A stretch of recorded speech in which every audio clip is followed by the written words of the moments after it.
ও কৃষ্ণকা কেনে হৈছে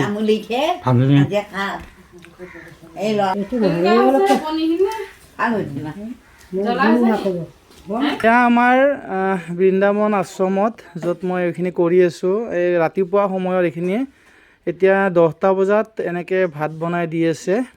এয়া ৰাতিপুৱা 10টা বজাৰ এয়া আমাৰ কৃষ্ণ ককা, বড়ো আইতা, ৰাধে আইতা, অনু আইতা, এইপিনে আমাৰ নতুন কৰি অহা আইতাজনী সকলোৱে মিলি এনেকৈ ৰাতিপুৱা সময়খিনি খাই লওঁ আইতা। ই পাৰিব দিয়ক যি পাৰে।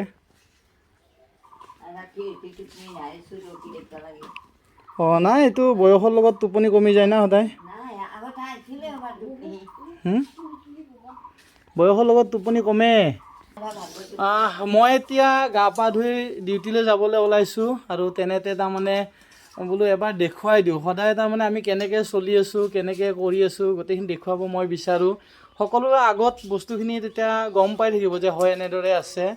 আৰু সেয়াই এনেদৰে এতিয়া ৰাতিপুৱা সময়খিনি আমাৰ ৰাতিপুৱা সময়ত এনেদৰে তেওঁলোকৰ সেই হয়, সদায় এনেকৈ ভাত দিয়া হয় আৰু এনেদৰে ধুনীয়াকৈ পৰিপাতি কৰি চলি আছে। আৰু এতিয়া এয়া আমাৰ কৃষ্ণ ককা, এয়া আমাৰ ৰাতিপুৱাৰ আহাৰ সদায় এনেদৰে সেই কৰা হয়।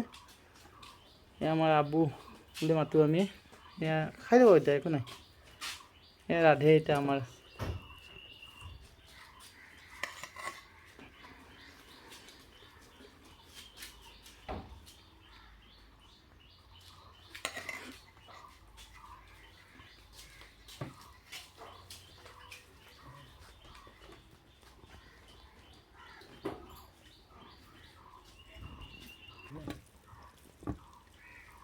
অ' আবু কেনে হৈছে?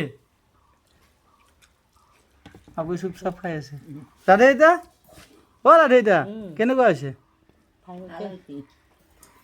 আমাৰ আবু ঠিক আছে, আমাৰ আইতা ঠিক আছে। চলি থাকিলে হ'ল হয়নে? নাই সেইটোৱে, য'তে যেনেকৈ ভগৱানে মিলাই, ভগৱানে যেনেকৈ মিলাই সেনেকৈ ভাবিলে হ'ল হয়নে?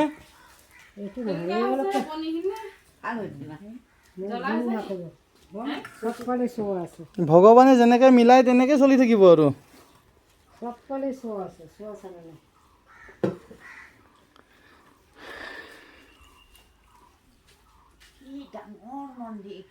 দেখিছোঁ, অঁ মই নিজে গৈছিলোঁ না মন্দিৰটো।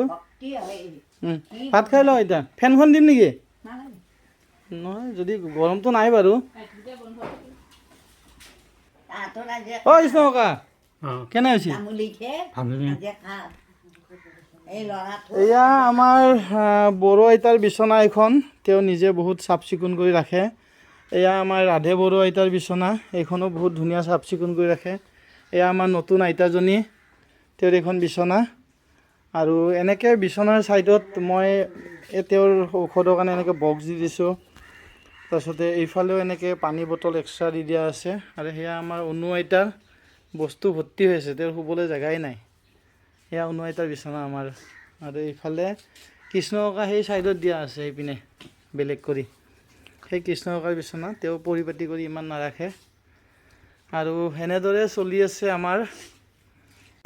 মই আশ্ৰমখন অলপমান ওপৰৰ পৰা দেখুৱাইছোঁ। এইখন আমাৰ আশ্ৰমখন তলৰফালে, এইটো আশ্ৰমৰ ঘৰ। আৰু এয়া দেখিছে আপোনাৰ ব্ৰহ্মপুত্ৰ, এইখন ব্ৰহ্মপুত্ৰখন, ব্ৰহ্মপুত্ৰ নদীখন আমাৰ ইয়াৰ পৰা দেখা পায় বহুত ধুনীয়া কৰি। আৰু এনেকুৱা এটা পৰিৱেশত মই ককা আইতাসকলক ৰাখিছোঁ। যিমানখিনি পাৰোঁ মোৰ সামৰ্থ্যৰে মই যত্ন লৈ আছোঁ। আৰু আপোনালোকৰ বহুখিনি দয়ালু ব্যক্তিয়ে সহায় সহযোগিতা কৰি আছে, যাৰ কাৰণে মোৰ সহজ হৈছে। আৰু আজি 3 বছৰ হ'ব হ'ল, প্ৰায় 3 বছৰ সময়, ইমান ধেমালি নহয়, কিন্তু এনেকৈ গৈ আছে। আৰু মই আপোনাক এবাৰ ভালকৈ দেখুৱাইছোঁ পৰিৱেশটো আমাৰ ইয়াৰে।